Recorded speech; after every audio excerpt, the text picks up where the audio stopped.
Hey all my dear subscribers, welcome to our channel Pichekkista food recipes. నేను ఇవాళ మీకు ఈ నూడిల్స్ తో పిచ్చెక్కిద్దాం అనుకుంటున్నాను. ఎక్కించుకోవడానికి మీరు రెడీగా ఉన్నారా? ఇది ఇండో చైనీస్ స్టైల్లో ఉండే spicy chicken 65 noodles with double egg అనమాట. వావ్, ఊహించుకుంటేనే దిమ్మ తిరిగి మైండ్ బ్లాక్ అయ్యి రెడ్ అయ్యి వైట్ అయిపోతుందా? డబుల్ ఎగ్ ఉంటేనే నూడిల్స్ కి ఒక అందం చందం అండి, కాదంటారా? నేను ఎక్కడైనా స్ట్రీట్ సైడ్ దొరికే ఫేమస్ వాళ్ళ ఫాస్ట్ ఫుడ్ సెంటర్ లో నూడిల్స్ ఆర్డర్ చేస్తే compulsory chicken noodles with double egg చెప్పి మళ్ళీ పక్కకి స్టార్టర్ చెప్తాను. చిల్లీ చికెన్ అయినా 65 అయినా, అబ్బా ప్లేట్ నిండా అలా క్రిస్పీ ఫ్రైడ్ చికెన్, ఇంకా ఆమ్లెట్ ముక్కలు, మళ్ళీ పక్కనే స్పైసీ స్టార్టర్. ఆహా, ఎంత పిచ్చెక్కుతుంది కదా. నేనైతే రోడ్డు మీద ఉన్నానా పబ్లిక్లో ఉన్నానా అని చూడకుండా, దించిన తలని ఎత్తకుండా, చెప్పాలంటే సిగ్గు లేకుండా అదేనండి ఆహనా పెళ్ళంట మూవీలో కోట శ్రీనివాసరావు గారు అంటారు కదా, సిగ్గు లేకుండా అలా తినేస్తాను అనమాట. కానీ మనకి ఎంత టేస్టీగా అనిపించినా బయట ఎక్కువ తినలేం కదా, అంటే కస్టమైజ్ చేసుకోలేం.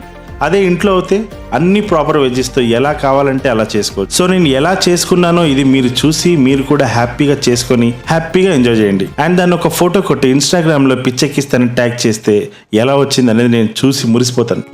దయచేసి పిచ్చెక్కిస్తా ఛానల్ ని సబ్స్క్రైబ్ చేసుకోండి. అండ్ నా వీడియోస్ మిస్ అవ్వకుండా ఉండాలంటే సబ్స్క్రైబ్ కి ఆనుకోని ఒక చిన్న బెల్ ఐకాన్ సింబల్ ఉంటుంది కదా, దాన్ని ప్రెస్ చేయండి. And my sweet sisters and spicy brothers, like comment share అయితే అసలు మర్చిపోవద్దు, ఎందుకంటే అవే నాకు ఒంట్లో కరెంట్ పాస్ చేసేది. సో ఎలా చేసుకోవాలో చూసేయండి. బోన్లెస్ చికెన్ 250 గ్రామ్స్, పసుపు 1/2 టీ స్పూన్, ఉప్పు తగినంత, కారం పొడి 1/2 టీ స్పూన్, ఒక గుడ్డు సొన ఓన్లీ వైట్ దన్నమాట, అల్లం వెల్లుల్లి paste 1/2 teaspoon, cornflour 1 teaspoon, garam masala 1/2 teaspoon వేసేసి బాగా కలపండి.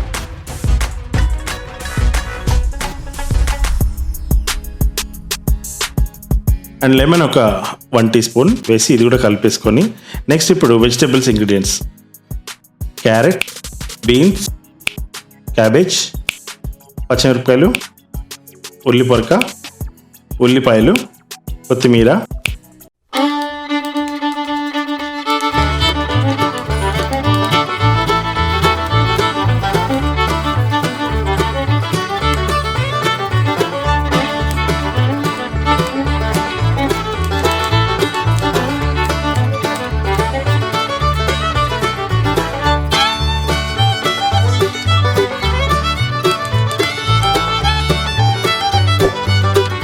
సో ఈ ఉల్లి పొరకని ఎడ్జెస్ ఇవి కట్ చేసేసి, ఎందుకంటే అవి దాంట్లో అంతా వాటర్ వెళ్ళిపోతుంది. సో ఇవి తీసుకొని మనం ఇలా క్రాస్గా కట్ చేసుకోవాలి. నూడిల్స్లో బాగా ఈజీగా కలిసిపోతాయి అన్నమాట, ఇండివిజువల్గా ఉండకుండా.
సో అన్నీ ఇలా రెడీ చేసి ఫస్ట్ ముందు పక్కకు పెట్టుకొని, దాని తర్వాత ఒక కడాయిలో మ్యారినేట్ చేసిన చికెన్ని ఇందులో మీడియం ఫ్లేమ్ పెట్టి ఫ్రై చేసుకోవాలి.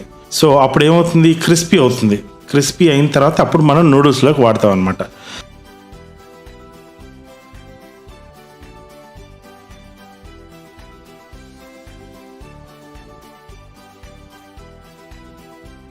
సో ఇలా ఫ్రై అయిన తర్వాత తీసి ఒక ప్లేట్లో పెట్టేసుకోండి సపరేట్గా. తర్వాత చిన్న ముక్కలుగా ఇలా కట్ చేసుకోవాలి. అండ్ ఇప్పుడు నూడిల్స్ బాయిల్ చేసుకోవడానికి మనము వాటర్ పోసాను.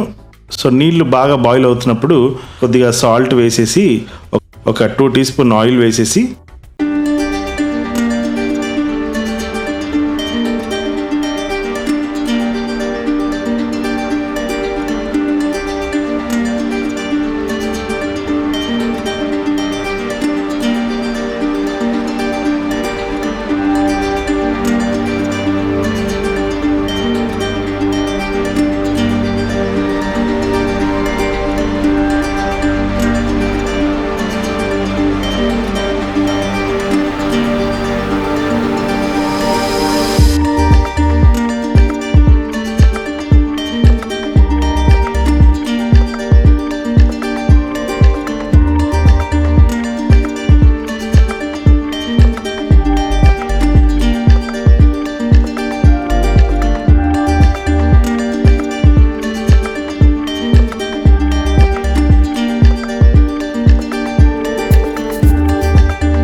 అండ్ కొద్దిగా పచ్చిమిరపకాయలు వీటిని హాఫ్ ఫ్రై చేయాలి.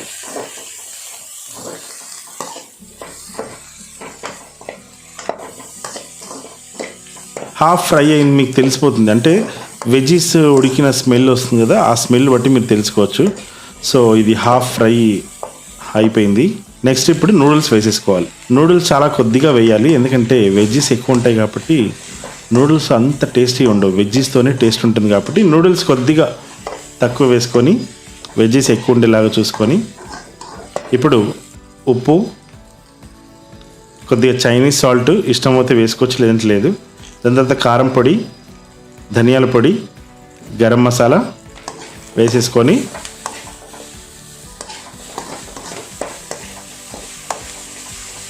ఇలా బాగా కలిపేయాలన్నమాట. దాని తర్వాత సోయా సాస్ ఒక హాఫ్ టీ స్పూన్ వేసేసి హై ఫ్లేమ్ ఉండాలి, గుర్తుపెట్టుకోండి. ఆ హై ఫ్లేమ్ మీద బాగా ఫ్రై చేయాలి. నూడిల్స్ కూడా బాగా ఫ్రై అవ్వాలి, ఎందుకంటే నూడిల్స్ పచ్చివి కదండి. నెక్స్ట్ క్రిస్పీ చికెన్ అండ్ ఈ పఫీ ఆమ్లెట్ ఏదైతే తీసి పక్క పెట్టుకున్నామో అది ఇందులో వేసేయాలి. ఇప్పుడు మళ్ళీ ఎంతసేపు అయితే ఫ్రై చేసుకున్నామో మళ్ళీ అంతేసేపు ఫ్రై చేయాలి. సో నూడిల్స్ బేసిక్గా ఎక్కువ ఫ్రై చేసి నిజంగా చాలా టేస్ట్ ఉంటుంది, తెలుసా మీకు.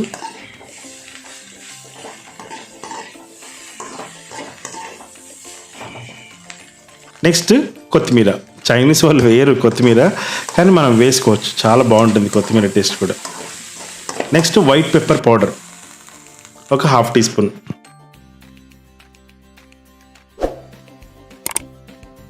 అంతే, క్రంచీ క్రంచీ చికెన్ నూడిల్స్. నోట్లో నీళ్లు నా పర్మిషన్ లేకుండా వచ్చేస్తున్నాయి. మీకు కూడా నోట్లో నీళ్లు ఉడుతున్నాయని నాకు తెలుసు. అసలు లేట్ చేయొద్దు, మీరు చేసుకొని అందరికీ తినిపించి పిచ్చెక్కించాలంతే. అండ్ అది మీకు ఎలా వచ్చిందో నాకు ఫోటో కొట్టి పిచ్చెక్కిస్తాని ట్యాగ్ చేయడం మర్చిపోవద్దు. ప్రస్తుతానికి లైక్, కమెంట్ అండ్ ఫ్రెండ్స్కి షేర్ చేసుకోండి. పిచ్చెక్కించే ఎన్నో రెసిపీస్ మీకు చూపిద్దామని కంకణం లేకపోతే మా చెల్లి కట్టిన పాత రాఖీ తీసి కట్టుకున్నాను. ఏదైతే ఏంటండి, ఏదో ఒకటి కట్టుకున్నానా లేదా నాకు తెలిసి మీరు నవ్వుతున్నారు. See you soon, my lovely brothers and sisters. Bye bye.